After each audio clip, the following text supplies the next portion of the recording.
Welcome students to your classes once more.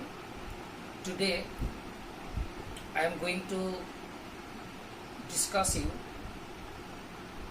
the lesson number 6, Mild Mist Upon the Hill, written by Emily Jane Bronte. Today you have to concentrate on the poem, especially because it will give you some glimpses of the memory of your sweet and fond childhood. The poet has given us a chance to retreat. That means there is a chance to go down the memory lane. So I must not waste time, but I should go straight into the poem. Before going into the poem, moving into the poem, I am to tell you something, very few words about the poetess.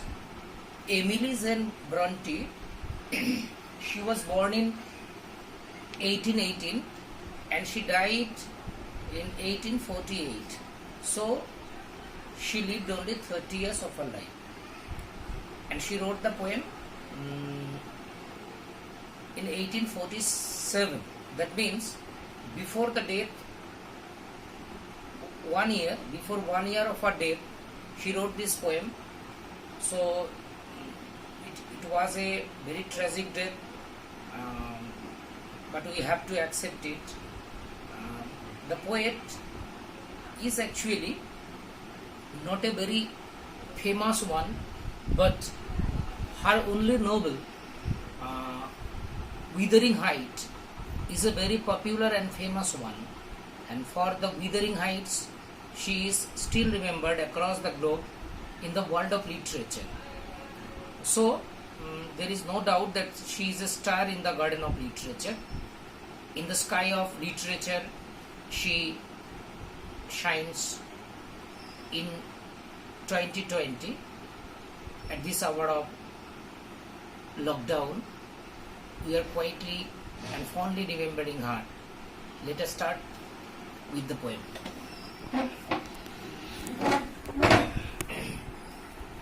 The name of the poem is Mild Mist Upon the Hill. Here you can clearly see the word mist and the word hill. That means mist is on the hill. You know, mist is a form of fog or ice that rests on the hill, and the mild is modified or qualified by the word mild. Mild means very soft, thin. So thin layer of mist is on the hill. So this gives you a very nice picture. This gives you a very beautiful picture of nature. So one day, at the age of 29, when the poet wrote this poem, she was lazily sitting at her house and she watched the mild mist resting on the hill. So she took her pen and composed this wonderful poem. So let us go through this poem. Mild mist upon the hill. That means the poetess actually was watching a glorious picture of nature, that the mist are resting on the hill, but mist is not thick, but it has a thin layer, telling not of storms tomorrow. This is very suggestive. This mild mist upon the hill, it gives us a clear suggestion, a clear indication that there would be no storm, there would be no foul weather, no storm tomorrow. That means the next day. Critics say that this particular word storms and tomorrow actually denotes there will be no unhappiness, there will be no sorrow on the next future. They tell it, but we literally we want to take it. This indicates mild mist upon the hill, that means mild mist upon the hill tells, that is indicates, that forecasts that there will be no storm on the next day. Why the poet has further analyzed it actually gives us a reason. No, the day has wept its fill. No, the day has wept its fill. The day has wept its fill. Here wept means actually rained. So the day has witnessed rains throughout the day. Throughout the day it had rained and rained. So there is no cloud. There is no dark heavy cloud to come down as rains once more. The day has wept its fill. Here you can easily understand the day has wept. That means the day has been personified with the word wept using as the verb. So the day has wept its fill. More personification, spent its store of silent sorrow. That means the day has been compared to a person or a lady who had much sorrow, whose heart was very much sad and sorrow stricken.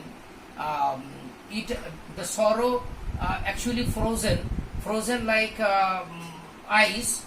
Now spent its store of silent sorrow. Whatever the store of sorrow was, it was spent. That means it has been gone away.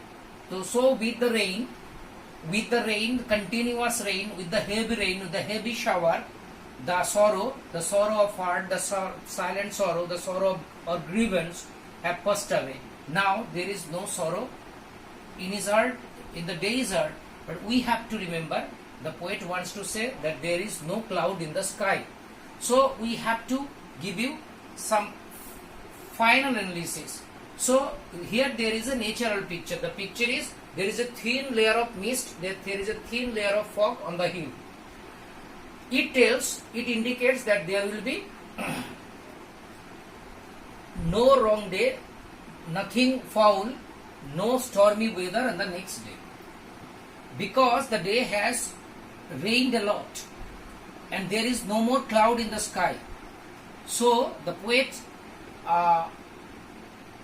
in his unique language, wants to tell us that the sky has much sorrow and the sorrow has been spent.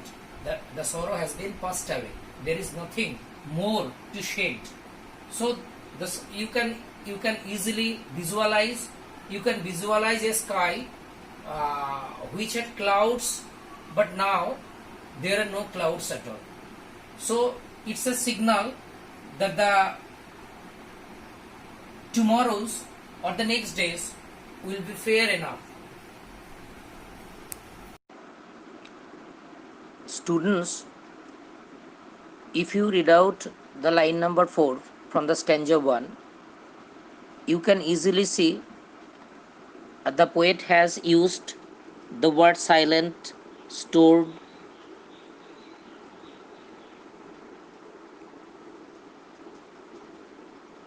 sorrow.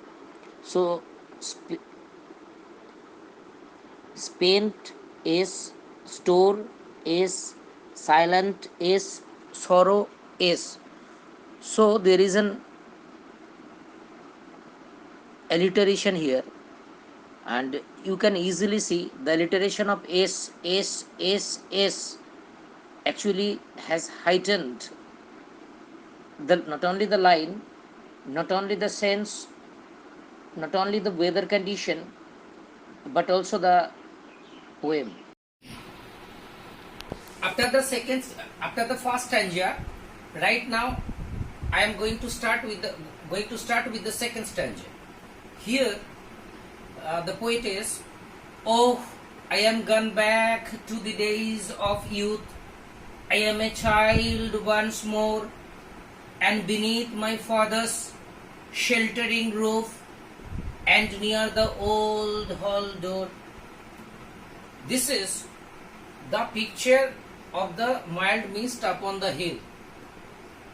Shakes the 29 years old heart of the poet. Shakes and reminds her of her favorite, of her darling childhood. This expression of it indicates that she loves to go back. She loves to go back. She loves to travel to the days of her childhood. Oh, I am gone back to the days of youth. Here, youth means actually childhood. Youth means here childhood. That means this particular picture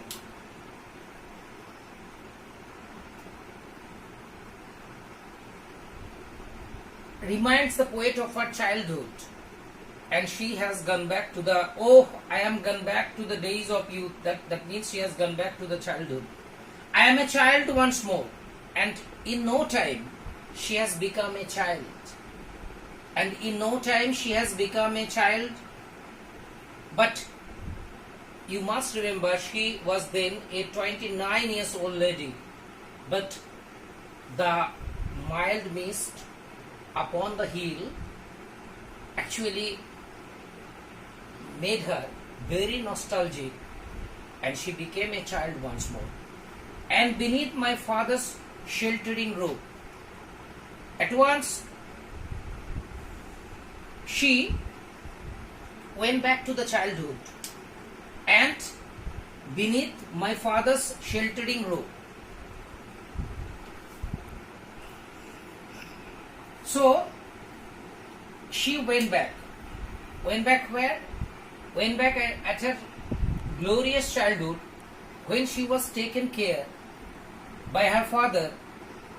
By her father. Here the words sheltering roof. Roof. Here roof means actually a house. Sheltering means loving. Sheltering means caring. Sheltering means protecting. Sheltering means securing. That means a secure childhood.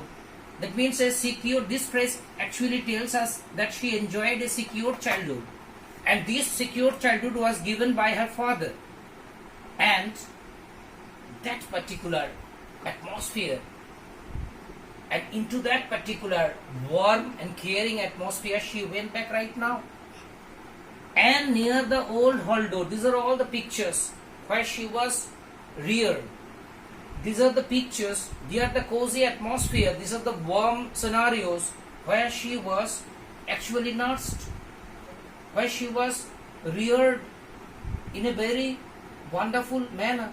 And near the old hall door, actually this particular house located near the hall door, there was a big hall room, and the hall room was actually walled. So the poet, the present moves the poet into her past. The particular mild mist upon the hill actually gives her an inspiration to go back to her childhood. Her childhood was very much secure. Her childhood was very coveted to her, and she remembers her father's care, love, protection. With these words, sheltering roof, and the sheltering roof exactly located near the old hall door. This is the second stanza. Students, there is nothing in the second stanza. Only remember only one thing: the picture of present actually influences him to remind of a glorious, beautiful, nice past. Now, students, let us move into the third stanza. Third stanza: I watch this cloudy evening fall. The poet once more comes into the present. The present where she is a 29 years old lady. I watched this cloudy evening fall, that particular day, the day which had rained throughout and which had showered throughout and which actually cleared the rain, the shower cleared all the skies. I watched the cloudy evening fall. That means the poet watches. She again comes back to the present. I watched the cloudy evening fall. That means the cloudy evening ends. The cloudy evening ends. The evening was cloudy, but there was not much cloud in the sky because of the heavy shower throughout the day. After a day of rain, this is a clear picture. After a day of rain, the day comes to an end, but the sky was a bit cloudy. Blue mists, sweet mists of summer. You have to remember this line very beautifully, and you have to give much attention to these lines. Blue mists, sweet mists. Actually, the word mists have been used here twice, and two separate adjectives have been given. Blue mists, that means on the hill, the thin layer of mist on the hill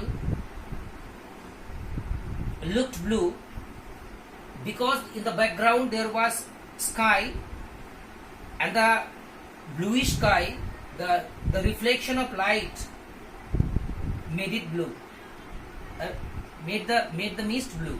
Sweet mist, this particular word mist could never be sweet, but the memory of her childhood was very much sweet. So this particular mist takes her back to the sweet childhood. So the childhood was sweet, not the mist actually. So she considers mist as sweet because the mist gives her the opportunity to think of her so beautiful, so nice a past. Of summer, that means it is a season of summer. Pall, this particular word you have to remember so well.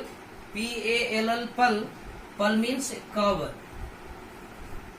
You know, students, if you see a dead body, there is a white cover on a dead body or in a corpse. On a corpse, we call it pall. But here the word, I think the word has been used here to cover, not as a noun but as a verb. I think the word has been used here as a verb. So what? Blue mist, sweet mist of summer cover. What cover? What does it cover? The horizon's mountain chain. You know horizon means? Horizon is an imaginary line which meets the sky and the earth, which means the sea and the sky. So that imaginary line, there is a mountain chain. So the poet is actually watching a mountain, a chain of mountain, that is a long mountain. The long mountain was spread over the horizon, and this horizon was not seen very much clearly because mists, blue mist and the sweet mist have covered them. So you can easily understand in the third stanza, the poet once again tells us that with the fall of the cloudy evening, with the end of the cloudy evening, the cloudy evening ends after a day of rain, but there is more beauty in the sky.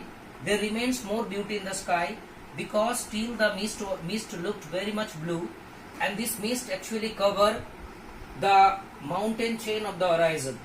In the horizon there spreads the chain of mountain, and this chain of mountain is covered with the blue mist and the sweet mists. Whatever it is, this is particularly, we have to remember this particular word pall. You may be misled by many, but don't get misled, because here the word, I think it has been used as a verb to denote the word cover. So stanza 1 past, stanza 1 present, stanza 1 goes back to past and once more in the present. So students, now we have to go back to the third and concluding stanza. Before going to the concluding stanza, I think you have understood it so far. Thank you.